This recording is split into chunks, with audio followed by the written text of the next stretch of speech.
Now, the governor says that this is really a discussion about climate change, and that's what the president should focus on. This money really matters to different counties because it not only helps reimburse them for some of the expenses that they incur fighting these wildfires, but also helps them rebuild.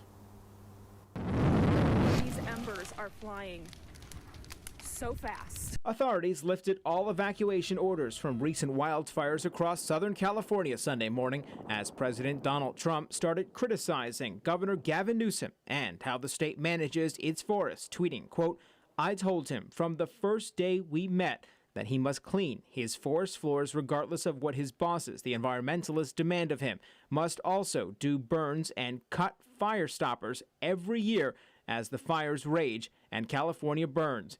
It is the same thing." And then he comes to the federal government for money help. No more. Get your act together, Governor, unquote.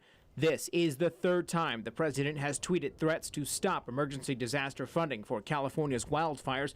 Earlier this year, Mr. Trump drew criticism from firefighters. I sure as hell should be able to expect a president that responds compassionately with the people that he governs.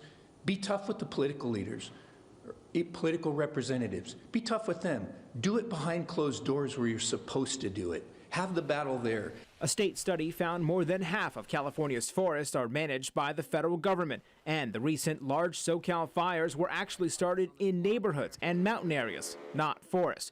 Governor Newsom responded to Mr. Trump on Twitter saying, quote, "You don't believe in climate change. You are excused from this conversation," unquote. Plus, one former FEMA director isn't sure President Trump could just stop disaster funding. I don't know how FEMA doesn't provide the funding once it's already been declared. I don't know what the mechanism is that you would say we wouldn't fund it.